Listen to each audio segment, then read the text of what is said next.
Hello. Hello. You have published Metro 2033 on the internet, and why was that? And what do you think of nowadays piracy problem in the publishing industry? Well, actually, I published my book on the website. It was 10 years ago, in 2002, because no fucking publisher wanted to get me in their role and didn't want to publish my book actually as a printed book. So I decided to tell them to bugger off and publish myself, because I didn't want to, beg anyone to publish the book that I was working so hard on and for such a long time. So it's just the question of pride and my decision not to go after anyone, not to kneel before anyone, and just put it there. So I created a website. It was back and before the time of blogs and Facebook, so just set up something and put it there, yeah. And then already the ideology came, that the free publication and everything. Well, actually, from my own life experience, I've learned that it's much better to have a free available text than not to have one.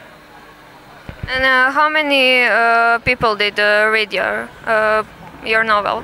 Well, it was very slow, At the beginning, when I just put the text on the website, there were probably 3 persons a day, 5 persons a day, like 10 visitors, 20, and it was picking up very slowly. Right now there are, I don't know, 6,000 to 7,000 visitors coming on the site every day, and more than 4 million unique visitors who have visited and allegedly read the novel online. And did you earn some money from your free online book? Did you have some donate fee for my book or something? No, I didn't want actually to, again, I don't like to beg, and I decided that asking for a donation is kind of change, like in South Park. So basically I decided not to, and the idea was, when the printed book was out there, the idea was that those who want to thank me for letting them read the book for free, or those who like it well enough to be willing to offer that to their friends as a gift, will buy the book. Others can just read it for free.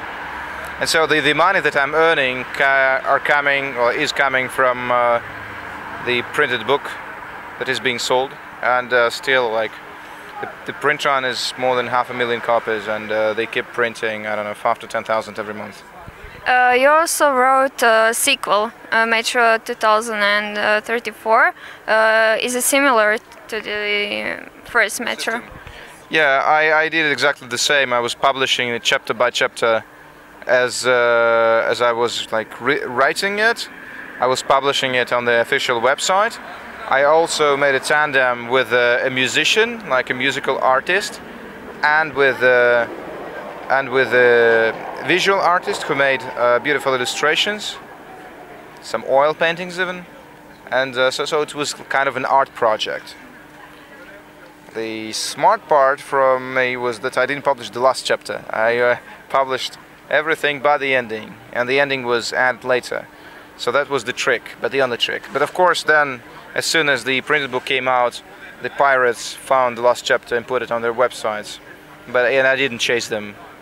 I decided, like, if I defend the free publication, I cannot chase pirates. So that's what's happening. You were cooperating with game developers on video game Metro. I don't know. Just a minute. Can you tell us about that experience? Are you satisfied with the video game Metro? I'm very much satisfied with the video game. I believe that the game is good, even great. And although while adapting a book into a video game, you will inevitably castrate the original text, the most important thing is that the idea and the atmosphere are there. And that's what I actually try to achieve, to make sure that the feeling is there, that the mood is there, and the general philosophical message is there. And that actually I pretty much managed to do. When you were researching for your novel Metro, you also worked with workers on the metro stations. How was that experience? Well, actually, when Metro 2033 became an interactive online project, what I did was to start a forum and start collecting feedback for every new chapter that I published. And of course, among my readers, there were not just readers. There were some professionals, including subway construction engineers and metro car drivers, or former military, or biologists, or economists. And what they did, as a matter of fact, was criticizing me for not being accurate enough with the details. So some of them, in fact, did construct the subway of Moscow, and they knew about some tunnels that are not on publicly available maps.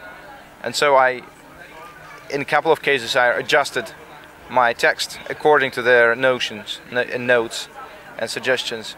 And then there were like critics for me, for not being like precise from the biological viewpoint, and describing the mutation process as too quick for reality.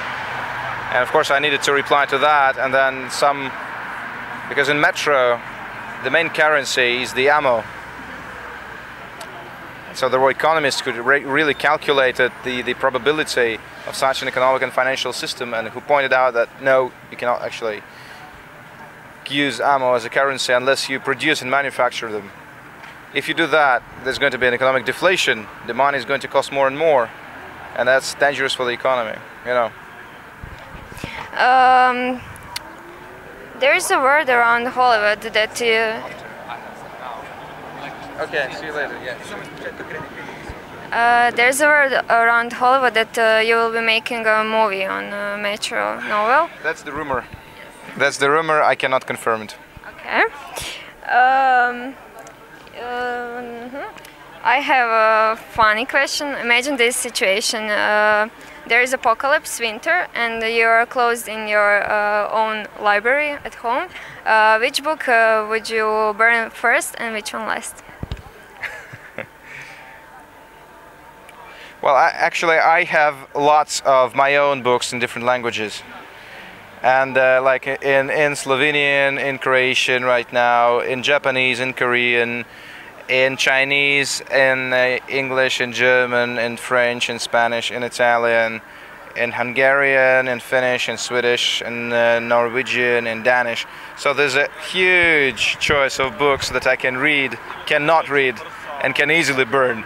Like right now, they're good for my ego, but when it's gonna get cold, I will burn them without any doubt. And which one would be last book? Which one of your books in your collection is your favorite?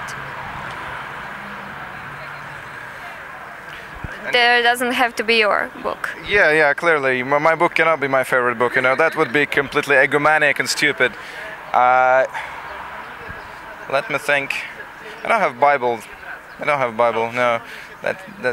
That's why Bible will not burn the last. But there are a couple of actual, Bulgakov probably. I will keep Bulgakov for the last moment. Okay. And do you have any feedback from older generation in Russia that survived Cold War? What do they think of your novel? Well, Russia survived Cold War. That was not a miracle, because Cold War never became hot. So. Generally, Metro 2033 is kind of a book that has a very common audience, a very different audience. Like from the kids of 12 years old till the pensioners of like say in their 70s and even 80s. And they're positive. Usually there's a case when a boy brings a book, the book, from school after playing the game, and then his mother very curious and worried that the kid who has never read a book suddenly brings something. Sure, it's about sex and violence. So she takes it from him, she reads it, she generally likes it, she's surprised about that, she puts it somewhere, and then the grandfather picks the book, you know, and so it happens. So through the kids, also the elder generation learns about their existence, and the feedbacks are generally positive. You know, science fiction authors do not like me, and the readers do. Why don't they like you? I don't know. Probably they're jealous. Do you have any plans on your next novel? Yeah, I have, but they are secret. I cannot tell you.